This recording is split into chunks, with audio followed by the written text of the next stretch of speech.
Mi intervención quiere versar sobre la asignatura de religión en la escuela y sobre otros telares anexos, que así he puesto el título: Asignatura de religión en la escuela y otros telares. Mi intención es aprovechar al máximo esta ocasión que se me brinda para hacer un alegato en defensa de la asignatura de religión en el sistema educativo. Quisiera realizarlo de forma directa, incisiva, con el propósito de hacerme entender con claridad y sin el más mínimo deseo de herir a nadie. Las palabras que pronuncio no están pensadas ni expresadas en clave política y no apuntan a ningún partido político concreto, sino que las dirijo a la conciencia de cuantos conformamos la sociedad vasca. Aunque obviamente soy consciente de que resultarán políticamente incorrectas, lo asumo, porque chocan con una mentalidad laicista, con frecuencia anticlerical, muy desarrollada en nuestro espacio cultural. Pero aun a riesgo de ser acusado de alarmista, creo que tengo que empezar por poner el dedo en la llaga desde el principio. No es justo lo que está ocurriendo con la asignatura de religión. La asignatura de religión está padeciendo una estrategia de acoso y derribo muy agresiva. Creo que la libertad de enseñanza y la misma libertad de conciencia están en peligro, y esto tenemos que tomarlo en serio. Antes de abordar el tema de la asignatura de religión de forma específica, voy a empezar por los telares que os decía. Me vais a permitir que describa brevemente esta mentalidad laicista a la que me he referido. Es preciso distinguir entre la laicidad positiva y el laicismo, que añade un componente excluyente y negativo con respecto a la sana laicidad. El problema radica en que hoy en día se confunde laicidad con laicismo. La laicidad del Estado y de las instituciones públicas supone la neutralidad ante las diversas creencias religiosas y al mismo tiempo colaboración con todas ellas en la medida en que contribuyan al bien común de la sociedad. El Estado debe reconocer el derecho a la libertad religiosa de los ciudadanos como un bien positivo para el individuo y para la sociedad, derecho que ha de ser protegido por los poderes públicos. Y por su parte el Estado tiene el derecho de discernir y colaborar, según el principio de subsidiariedad, con las iniciativas sociales impulsadas desde la sensibilidad religiosa o laica de los ciudadanos. En consecuencia, la laicidad rectamente entendida es garantía de libertad, igualdad y convivencia. Y sin embargo, el laicismo, a diferencia de la laicidad, parte de unos supuestos bien distintos. El Estado laicista no reconoce la vida religiosa de los ciudadanos como un bien positivo para el individuo y para la sociedad que pueda ser protegido por los poderes públicos. Por el contrario, lo considera como una sensibilidad privada, solo tolerable en la medida en que no tenga pretensiones de impregnar la vida social o de influir en ella. Se da por supuesto que las religiones no pueden proporcionar un conjunto de convicciones morales comunes capaces de fundamentar la convivencia de una sociedad plural. Más bien, se parte del falso prejuicio de que las religiones son fuente de intolerancia y de dificultades para la pacífica convivencia. En consecuencia, el laicismo entiende que la religiosidad debe ser recluida a la vida privada y que ha de ser sustituida en el ámbito público por un conjunto de valores a modo de señas de identidad del Estado democrático, sin referencia religiosa alguna. De esta forma, una vez descartadas las convicciones religiosas en la vida pública, le correspondería al poder político configurar una nueva conciencia moral de los ciudadanos en sustitución de su conciencia religiosa, que sería meramente privada. Es claro que estos presupuestos laicistas están llenos de prejuicios y que son deudores de algunas de las leyendas negras que se han vertido contra el cristianismo, además de desconocer la riqueza de la doctrina social católica. En realidad, la convivencia en una sociedad plural no debe dejar en el banquillo o poner entre paréntesis los propios ideales y las propias convicciones de sus ciudadanos para acoger una ética común de Estado impuesta desde la misma enseñanza. Por el contrario, los ciudadanos están llamados a encontrar en su propia conciencia religiosa o en su visión laica de la vida los fundamentos eficaces para el respeto a la libertad de los demás, actitudes de colaboración en la búsqueda del bien común, etc. Citando a Monseñor Fernando Sebastián, el futuro no puede estar en un laicismo obligatorio, sino en el diálogo honesto y sincero entre las religiones y con los sectores laicos. El cometido del Estado no es el de ser formador de las conciencias de los ciudadanos según un supuesto mínimo común ético constitucional. Y bien, hecha esta explicación de lo que entendemos por laicismo y por laicidad positiva o sana laicidad, paso a abordar directamente el título de la conferencia, la asignatura de religión en la escuela. Tal vez alguno pueda matizarme diciendo que lo que está en discusión no es la clase de religión en sí misma, sino solamente su presencia en la escuela pública. Pero yo creo que se equivoca quien dice tal cosa. Me explico. El laicismo anticristiano es astuto y suele tener la estrategia de plantear sus objetivos por etapas. Primero, despenalización del aborto en casos extremos y conmovedores. Pasados unos años, cuando ya ha madurado la conciencia social, el aborto libre pasa a ser reconocido como derecho democrático. Finalmente se termina por no respetar ni siquiera el derecho a la objeción de conciencia de quien no quiere ser copartícipe del aborto. He aquí un caso práctico del fenómeno que Benedicto XVI ha descrito con el término de dictadura del relativismo. Pero no se asusten, que no es mi intención aquí hablar del aborto. Lo he citado simplemente como ejemplo y como método, espero eficaz, para reclamar la atención y despertar a quienes estuviesen un poco distraídos en el desayuno. En el caso de la clase de religión, creo que está ocurriendo algo por el estilo. Se empieza por poner todo tipo de palitos en las ruedas al estatus de la asignatura, evaluable o no evaluable, troncal o secundaria, con asignatura alternativa o sin alternativa, en horario escolar o extraescolar, etcétera, etcétera. Se sigue por reivindicar su exclusión del sistema público de enseñanza en nombre de un malentendido concepto de escuela laica y se terminará a medio plazo por forzar su salida del currículum de la enseñanza privada concertada. Como he dicho, al principio la asignatura de religión está sometida a un verdadero acoso. Lo que está en juego no es su inserción en el sistema público, sino su misma razón de ser en el currículum de enseñanza reglada. Pero vamos a dejar de hablar por unos momentos de nuestros problemas y ahora quiero expresar en positivo una serie de razones pedagógicas que fundamentan la necesidad y la razón de la asignatura de religión en el sistema de enseñanza. Primero, la clase de religión es un derecho, no es un privilegio. A base de tantas polémicas sobre esta asignatura, algunos católicos pueden estar arrastrando una especie de complejo, como si hubieran logrado hacerles creer que la presencia de la clase de religión en la escuela es una reminiscencia del antiguo régimen en esta sociedad democrática actual. Muy al contrario, se trata de un derecho reconocido en la Declaración Universal de los Derechos Humanos de la ONU de 1948, que dice así: toda persona tiene derecho a la libertad de pensamiento, de conciencia y de religión. Este derecho incluye la libertad a cambiar de religión o de creencia, así como la libertad de manifestar su religión o su creencia individual y colectivamente, tanto en público como en privado, a través de la enseñanza. Repito por si alguno se le hubiese escapado el matiz: a través de la enseñanza, la práctica, el culto y la observancia. Nuestro marco constitucional reconoce también este derecho, como luego diré, y no estaría de más conocer en detalle cómo la asignatura de religión en la actualidad tiene un tratamiento bastante más relevante en la mayoría de los países europeos que en España. En aproximadamente la mitad de los países europeos, la asignatura de religión es obligatoria en el sistema educativo y en la otra mitad es de elección libre. Como podemos comprobar, insertar la religión en el ámbito escolar es, entre otras muchas cosas, una forma de converger con Europa. Tampoco estará de más recordar que el dinero con el que se paga a esos profesores de religión, al contrario de lo que parece desprenderse de algunas críticas contra la Iglesia, no sale del bolsillo de ningún gobierno, sino de los propios padres de los alumnos, quienes pagan religiosamente los impuestos al Estado laico.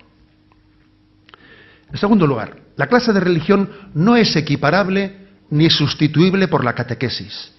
La asignatura de religión está destinada principalmente a la formación intelectual, aun con la peculiaridad de ser confesional, mientras que en la catequesis se procura introducir al alumno en el seguimiento personal de Jesucristo. Aun a riesgo de simplificar la cuestión, podríamos decir que la clase de religión y la catequesis se diferencian y se asemejan de forma similar a como lo hacen el conocer y el amar. En tercer lugar, la clase de religión ayuda a entender la cultura que hemos heredado.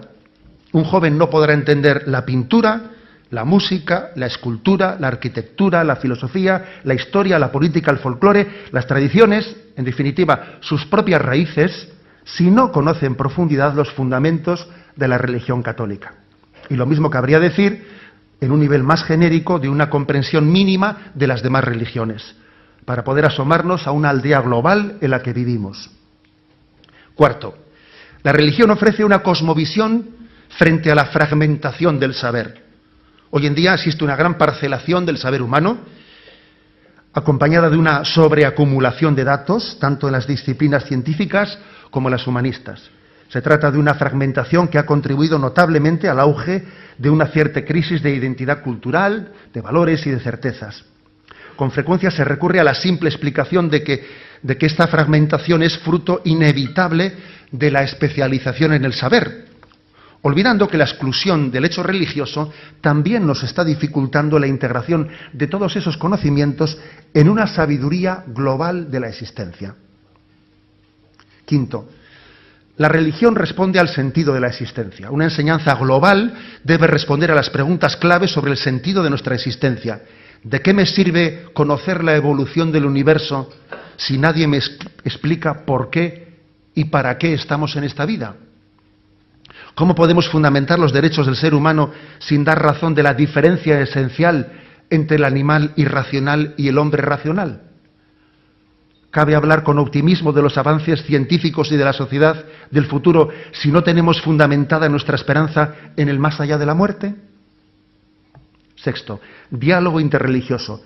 Somos sobradamente conscientes del grave problema que para la paz mundial representan los fundamentalismos.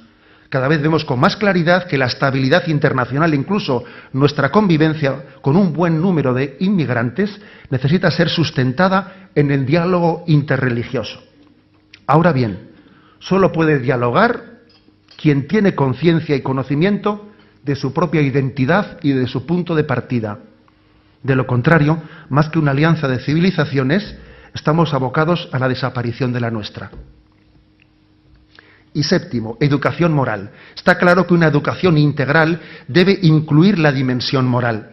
De poco servirá la acumulación de conceptos en la enseñanza si no existe un espacio específico en el que se eduque en comportamientos morales como la sinceridad, la solidaridad, la justicia, el respeto, la generosidad. He aquí otra dimensión esencial de la asignatura de religión, la moral.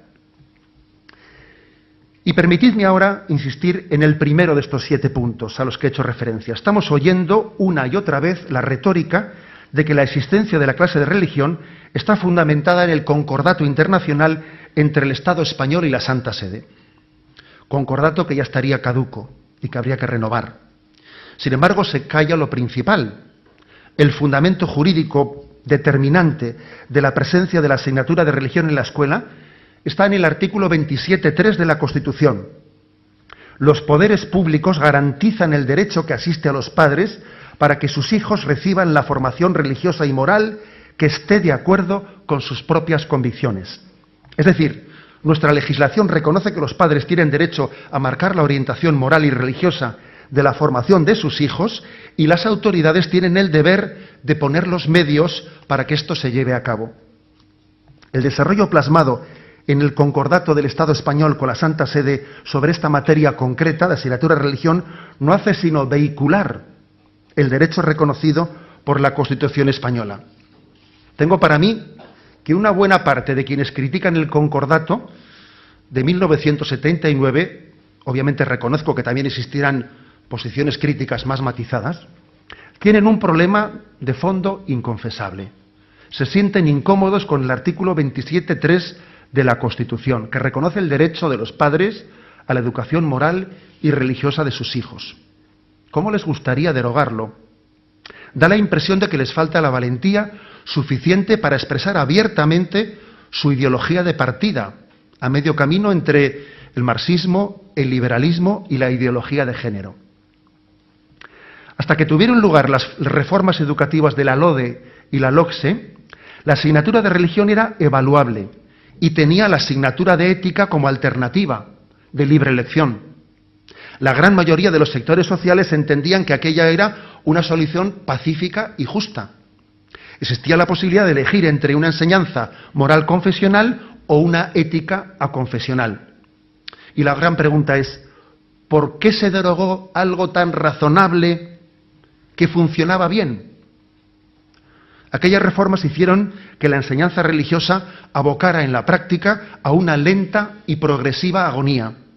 Cada posterior retoque ha supuesto otra vuelta de tuerca más en orden a un progresivo arrinconamiento de dicha asignatura. A finales del año pasado recibimos una buena noticia, como fue el traspaso al gobierno vasco de las competencias en lo referente al profesorado de religión primaria. Pero paradójicamente, la mejora del estatus de estos profesores de religión coincide con una situación límite de la asignatura de religión en las aulas.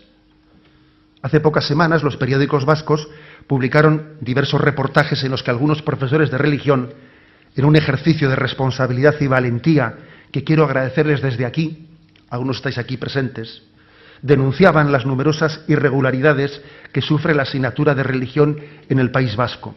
Muchos centros ni siquiera la ofertan. Se ejercen presiones sobre los padres que la han elegido. Hay falta de seriedad en la asignatura alternativa religión. Hay discriminación de los profesores de religión en los centros, etcétera, etcétera. Recuerdo que todavía continuamos esperando la resolución definitiva del recurso judicial presentado por la Iglesia al decreto de bachillerato del 2009 de la asignatura de religión, por la que se eliminó la asignatura alternativa a la religión en la comunidad autónoma vasca. Esto ha conllevado que la asignatura de religión esté entrando en estado de coma en bachillerato. Me parece de rigor concluir haciendo una referencia a la toma de postura de la llamada Federación de Asociación de Padres de Alumnos de Euskal Herria, contraria a que la asignatura de religión pueda ofertarse en la escuela pública. La citada asociación ha realizado un sorprendente envío de cartas a los padres pidiéndoles que no matriculen a sus hijos en la asignatura de religión, de forma que esas horas puedan destinarse a otras materias obligatorias. Se trata de una presión para sacar la asignatura de religión del horario escolar y, en definitiva, de la escuela pública. Al respecto, quisiera hacer dos consideraciones. Primera, en mi experiencia como obispo de Palencia, antes de ser destinado por el Santo Padre a la diócesis de San Sebastián, fui testigo del siguiente fenómeno. En Castilla y León, la gran mayoría de los padres, el 80% en Palencia, matriculan a sus hijos en la asignatura de religión, en la escuela pública. Y sin embargo, las asociaciones de padres, al igual que en Euskadi, pedían públicamente la expulsión de la religión de la escuela pública. ¿Cómo se explica esto? ¿Puede darse un dato más contradictorio? Es obvio que tenemos que empezar por hacer una seria autocrítica. La tradicional pasividad de los católicos en el escenario de la vida pública es corresponsable del avance del laicismo en nuestra sociedad. La participación de los católicos en la vida pública ha sido y es notoriamente inferior a la de los grupos laicistas. Nosotros mismos hemos mordido el anzuelo de quienes han querido recluirnos al ámbito de las sacristías. Pero en segundo lugar, fijémonos en la situación de la comunidad autónoma vasca y partamos de la suposición de que dicha asociación de padres fuese verdaderamente representativa de la voluntad de los padres cuyos hijos están integrados en la escuela pública. No tengo datos para ponerlo en duda, pero permitidme que me limite a exponerlo como hipótesis. El derecho de una supuesta mayoría de los padres a que sus hijos no reciban clase de religión no puede impedir a la supuesta minoría católica la educación de sus hijos conforme a sus convicciones. Existe un adagio que dice, cuando no se respetan los derechos de las minorías, en realidad es que no se respetan los derechos humanos sin más. Creo sinceramente que nuestra sociedad necesita como agua de mayo un movimiento reivindicativo por la auténtica laicidad. La laicidad positiva y no excluyente. Una reivindicación que puede y debe ser sostenida tanto por los católicos como por los miembros de otras religiones, más aún que puede y debe ser sostenida también desde posiciones laicas y agnósticas. Está en juego la naturaleza de la escuela pública, que tiene que ser de todos y para todos, y en consecuencia ha de dar cabida a todas las visiones de la vida, una de las cuales es la religiosa. Y concluyo. La cuestión jurídica ha ocupado una buena parte de mi exposición, pero no me cabe la menor duda de que las violaciones de los derechos en el ámbito educativo solo es la punta del iceberg de la crisis del proyecto educativo. Cuando partimos de no saber quién es el hombre, es lógico que demos palos de ciego en los planteamientos pedagógicos. Como signo positivo y esperanzador, me llama la atención la confluencia de diagnósticos entre personajes tan experimentados y tan complementarios como son Benedicto XVI y el dirigente de la Unión Europea, Jacques Delors. El primero ha denunciado proféticamente en diversos foros la emergencia educativa en la que se encuentra Occidente. El segundo, plenamente consciente de esta realidad, elevó un informe educativo a la ONU en el 2008, bajo el título La educación encierra un tesoro, en el que habla de la importancia de superar la tensión entre lo material y lo espiritual. En el citado informe, Delors establece 4 finalidades de la educación: aprender a aprender, aprender a hacer, aprender a vivir juntos y aprender a ser. La síntesis de la educación, en la que se condensa todos los demás, es aprender a ser. Esto es, que la persona se realice como tal, que alcance su propia identidad, para la cual obviamente es necesaria una educación integral. Aprender a ser exige desarrollar todas las dimensiones y facetas constitutivas de la persona. Solo cuando sabemos que venimos del amor y que volvemos al amor, venciendo el sufrimiento y la muerte, es cuando podemos dar lo mejor de nosotros mismos con desinterés y alegría. Por eso reivindicamos la enseñanza religiosa. Berriro diotzuet, eskerrik asko egin didazuen gonbidapenagatik. Ikusi ahal izan dezue, askatasun eta errespetu guztiz hitz egiten saiatu naizela. Eta eskertzen dizuet horretarako eman didazuen aukera. Eta behar bada gehiegi luzatu naizen ezkero, eskerrak ere eman izan dezuen pazientziagatik. Orain ohitura denez, zuen galderi erantzuteko pronto izango nauzue, hori bai, ea galderak errezate eta maitagarriak aldien. Bueno, eskerrik asko.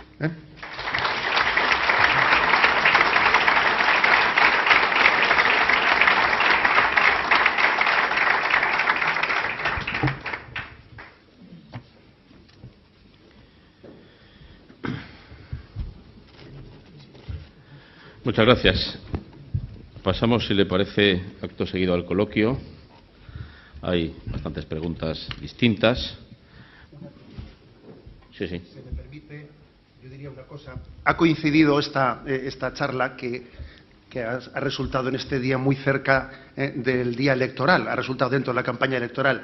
Bueno, eso también quizás requiera por mi parte pues una pequeña matización, y es decir que, bueno, lógicamente los obispos tenemos nuestro ámbito específico, aunque pueda tener su campo de encuentro entre el aspecto moral y político, pero me parece un poco de prudencia por mi parte, en plena campaña electoral, pues declinar las preguntas que entren directamente en ámbitos partidistas, etcétera. Creo que lo comprenderéis. Creo que en otros momentos igual pues es posible que un obispo haga ciertas valoraciones, etcétera, que me parece que en plena campaña electoral sería un poco más imprudente. Adelante.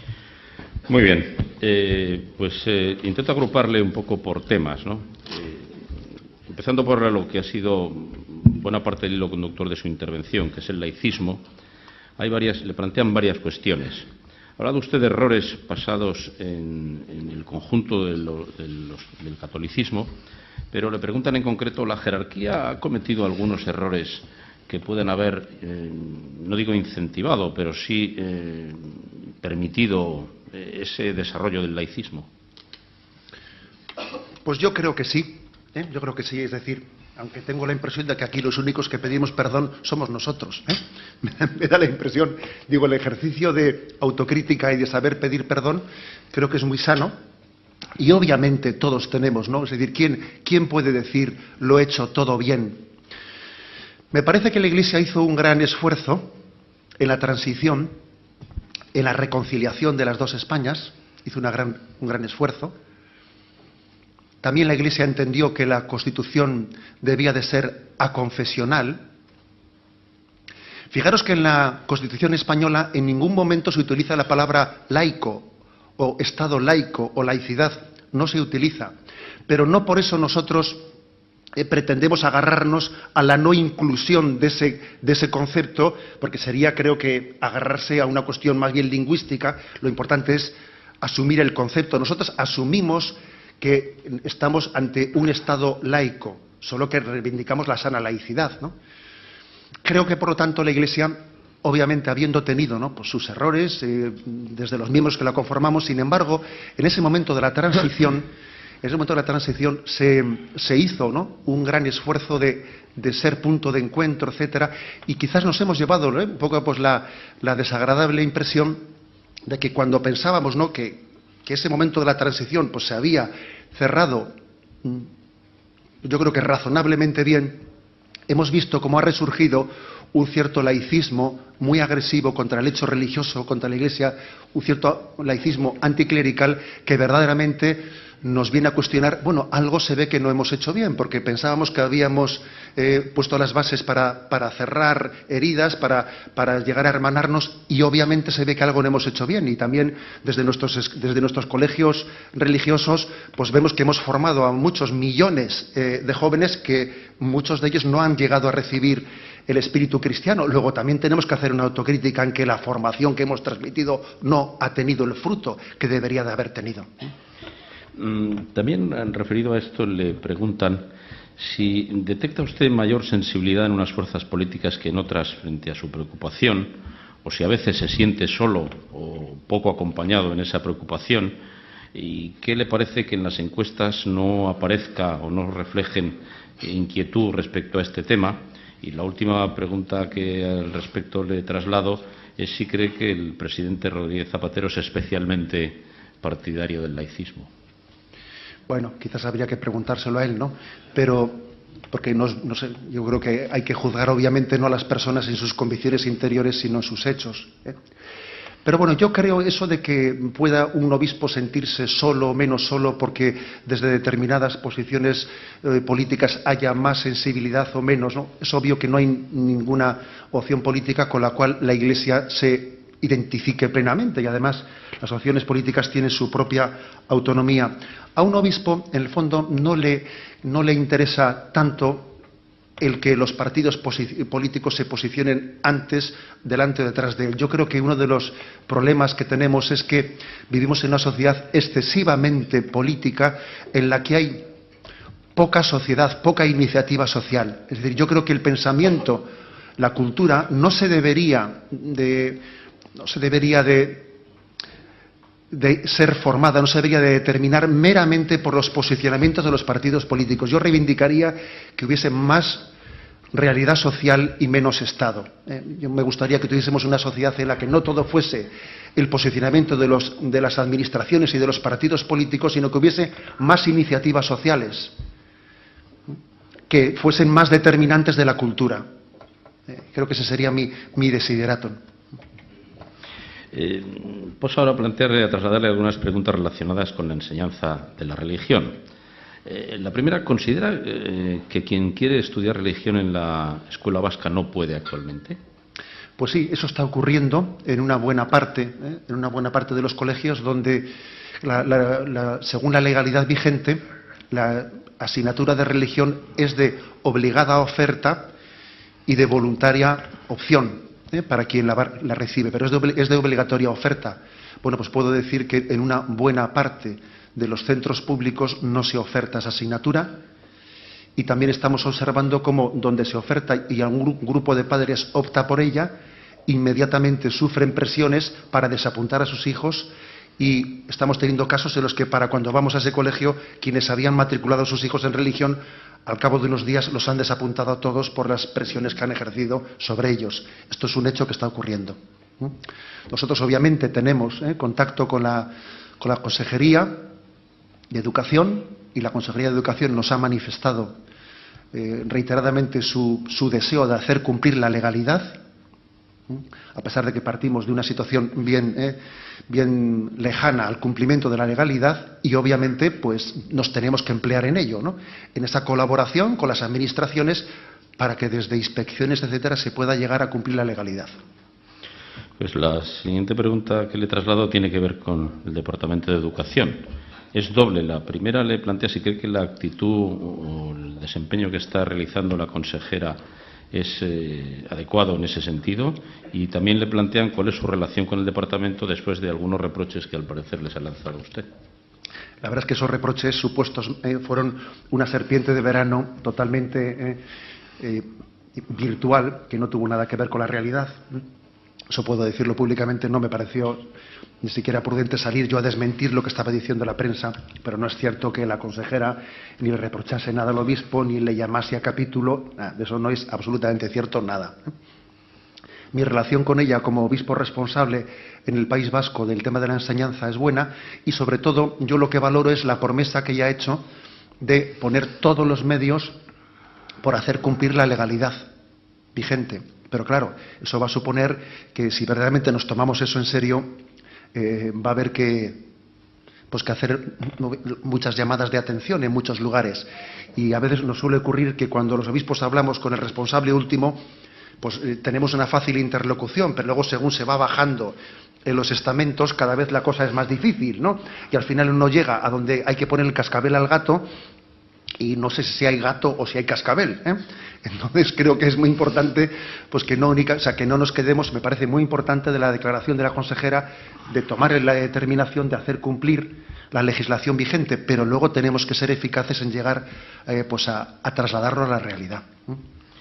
Le preguntan también cuántos colegios públicos ofertaban hace 2 años la asignatura de religión y cuántos lo hacen ahora, y cuál es la razón del descenso que parece que se ha producido. Bueno, debería haber venido igual más preparado con datos y cosas, pero obviamente no los tengo, ¿no? Es verdad que ha habido un descenso, y ese descenso puede ser motivado por 2 cosas. Primero, porque también ha crecido la secularización. Es obvio que ha crecido mucho la secularización en la sociedad, y un cierto descenso puede estar motivado por una libre opción de los padres. Pero también es verdad que a veces no se sabe qué es primero, si es el huevo o es la gallina. A veces también es la no oferta la que determina, bueno, pues la no posibilidad de elección, y por lo tanto el que los padres, no queriendo verse sometidos a presiones para que sus hijos también no tengan que vivir ciertas situaciones violentas en un centro, declinan la reivindicación. Porque es obvio que en determinados lugares, para que ciertos padres mantengan la reivindicación, tienen que pasarlo mal, y son muy señalados, y a veces les pedimos que sean héroes para reivindicar la asignatura de religión para sus hijos, ¿no? Le pregunto también que, teniendo en cuenta que la sociedad es cada vez más plural en el sentido religioso, sobre todo por el tema de la inmigración, si no sería también bueno que en la escuela hubiera presencia de otras religiones para, digamos, un conocimiento más amplio de las distintas existentes. Pues obviamente sí, y entiendo que también la comunidad musulmana o otro tipo de comunidades religiosas tienen derecho a que sus hijos también reciban una formación religiosa conforme a sus convicciones, pues, en la medida en que tengan también un número suficiente o mínimo que se pueda pedir para conformar esa asignatura. Pero fijémonos que el derecho del cual habla la Constitución es un derecho que tenemos no en cuanto cristianos, no en cuanto católicos, sino en cuanto ciudadanos y en cuanto personas humanas, ¿no? También referido a la inmigración, le preguntan en qué proporción acuden al culto católico los inmigrantes de las 2 Américas en nuestro país, tanto en la escuela pública como en la iglesia de su parroquia. pues suele ser superior a la nuestra, ¿eh? La participación de los inmigrantes hispanoamericanos o latinoamericanos es superior a la que tenemos nosotros, y en este momento de la historia, posiblemente ellos en nuestras comunidades parroquiales tienen la capacidad de transmitirnos un aire fresco, de tener una religiosidad pues mucho más profunda, menos racionalista que la nuestra, menos abstracta, más ligada también, ¿no?, al corazón y a la afectividad del hombre, y creo que están haciendo un gran bien. Os voy a decir también que en este momento 1/3 de los seminaristas de los seminarios de España son de origen latinoamericano. Eso es una realidad que va creciendo de año en año, ¿eh? Nuestros candidatos al sacerdocio en gran parte son inmigrantes o hijos de inmigrantes. Pues hay una pregunta también relacionada con esto, ya que usted lo ha mencionado, y es que muchos obispos plantean problemas de cobertura de las parroquias de sus diócesis en un corto o medio plazo. ¿Cuál es la situación de su diócesis en ese aspecto? Bueno, lógicamente estamos en un momento de reestructuración en el que también buscamos la coordinación de fuerzas, ¿no?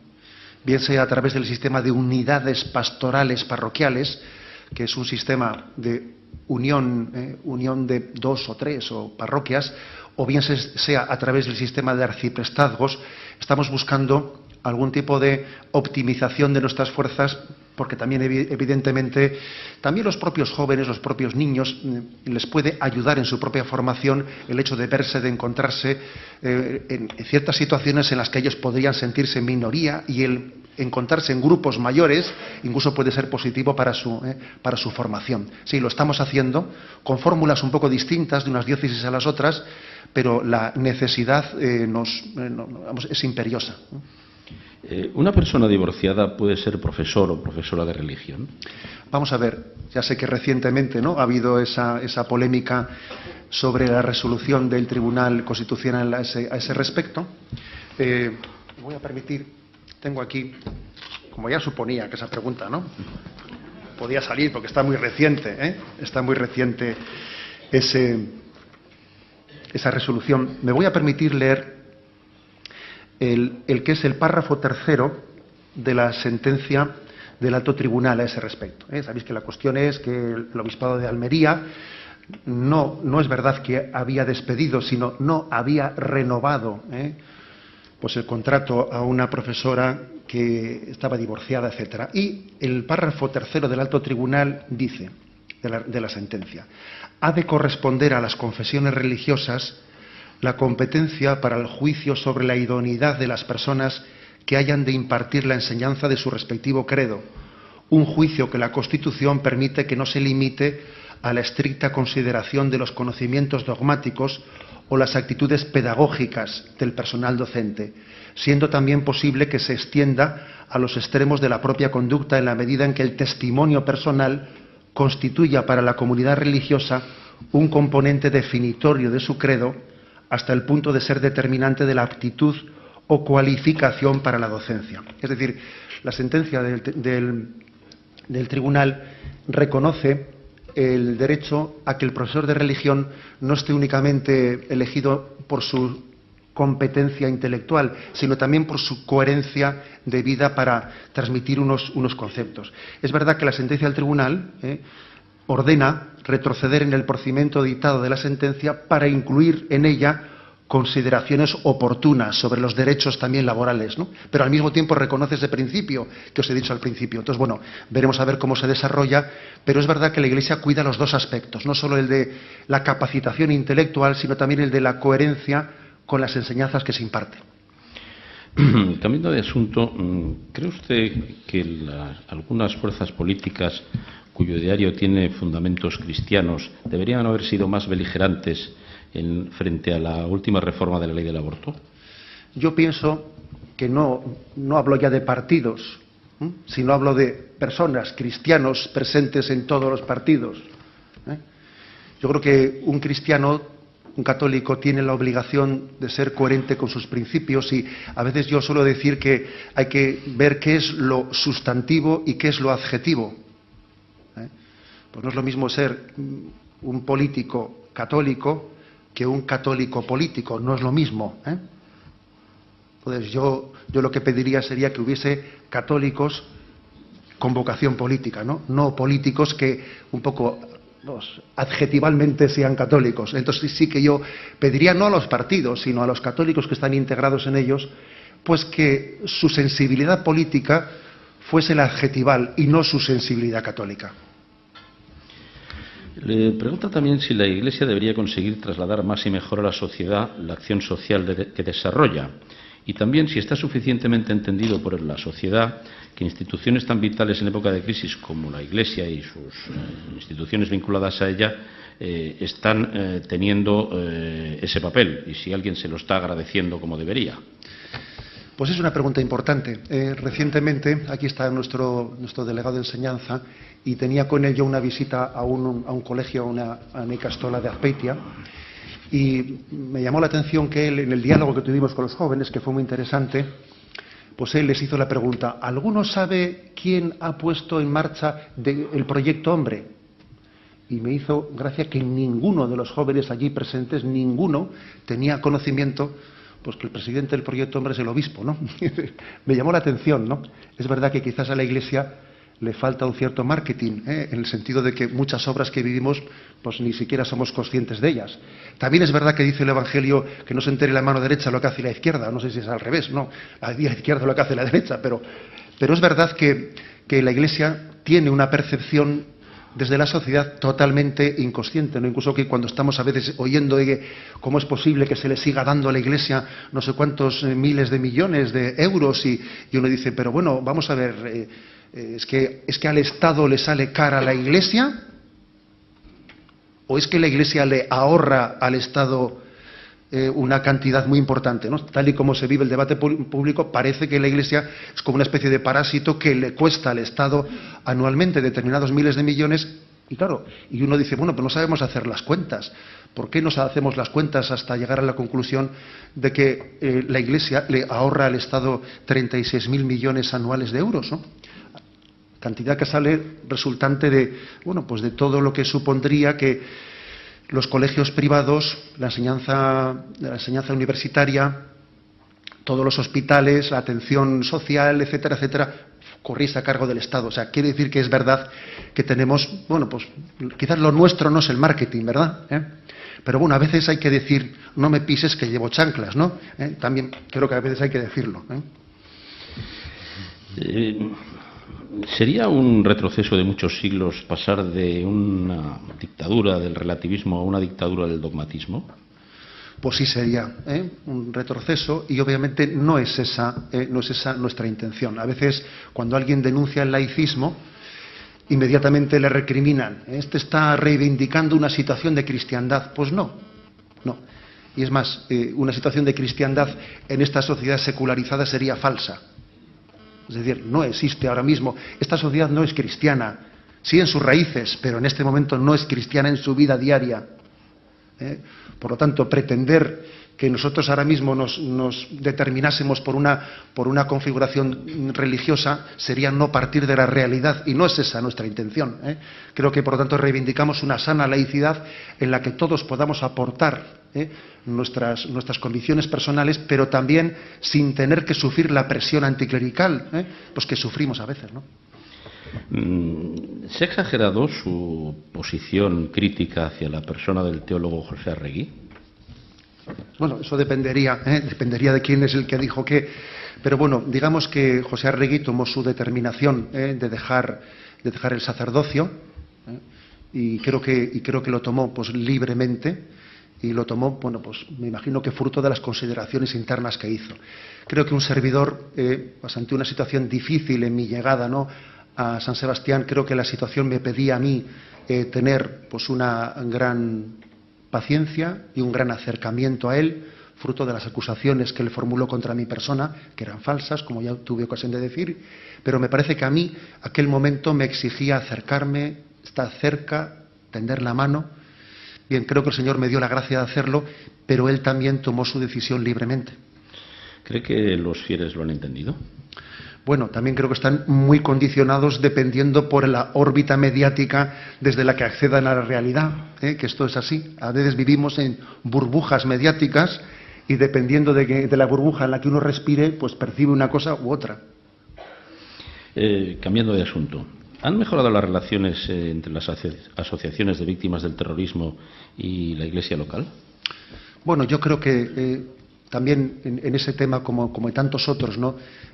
Somos conscientes de que tenemos que avanzar, de que el hecho de que hayamos sido mal percibidos por muchas asociaciones de víctimas del terrorismo, pues sería por nuestra parte poco serio el que lo achacásemos pues a ellos y sin hacer una profunda autocrítica. Tenemos que avanzar, pues yo he tenido mis contactos sencillos, tampoco voy a decir que hayan sido muy complejos, pero creo que en este momento de la vida de la sociedad y de la Iglesia, en el que, por cierto, todos creo que hemos ido creciendo en conciencia de que no hemos tenido en décadas anteriores la necesaria sensibilidad hacia ellos. Yo creo que la sociedad en su conjunto, ¿no?, ha ido cayendo en cuenta, pues obviamente la Iglesia también tiene que entrar dentro de ese reconocimiento conjunto de la sociedad de que tenemos que crecer en sensibilidad y en acercamiento hacia ellos. Aunque usted ha hecho al principio la salvedad de electoral o preelectoral, yo le traslado algunas preguntas y usted siéntase libre para responderlas o no. Yo hago de Nadal un poco. Perfecto. La primera que le planteo es genérica. Dice que durante años la Iglesia vasca ha orientado el voto de sus fieles. ¿Harán lo mismo esta vez? Bueno, yo creo que la Iglesia se limita a educar la conciencia moral. Es lo que tiene que hacer y yo lo he procurado hacer. Creo que en mis manifestaciones... Por eso, aquí mismo, el hecho de que yo haya declinado hablar en un proceso preelectoral, ¿no?, o electoral, que yo haya declinado entrar en cuestiones partidistas, creo que es significativo. Es verdad que puede haber un campo de la educación de la conciencia, que también la Iglesia no tiene, o sea, la conciencia moral católica tiene implicaciones políticas, pero obviamente no es nuestro campo, el campo partidista, pero sí el de la educación de la conciencia moral. Y, por ejemplo, me parece que la doctrina social católica es una gran desconocida, y tenemos que hacer un profundo esfuerzo en explicarla y transmitirla. Hay muchas preguntas, usted las contesta o no si quiere, sobre si tiene alguna opinión, posición o juicio sobre la coalición Bildu. Venga, paso palabra. Pasa palabra. Pues la última pregunta que le traslado no es electoral, sino muy personal, y a lo mejor pues también usted siéntase libre a contestarla o no, pero le preguntan en sus oraciones qué es lo que más le pide a Dios. Bueno, está bien. Pues esa pregunta no la esperaba, francamente. Esa sí que me ha cogido, desprevenido.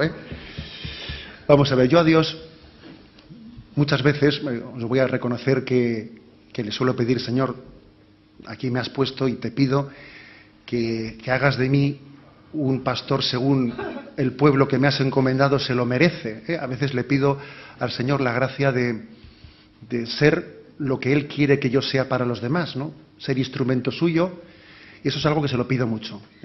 Señor, mira, yo te pido ser pastor tuyo, que quien me mire te vea a ti, y no se quede en mi calva, sino que llegue a mirarte a ti, ¿no? Eso es lo que yo le pido a Dios. Sabéis que hay un refrán chino que dice que cuando la mano apunta al cielo, el necio se queda mirando la mano. Entonces yo a Dios le pido pues que ser instrumento suyo pues en esta labor de acercar al pueblo de Dios pues al conocimiento de Jesucristo. Muy bien. Pues...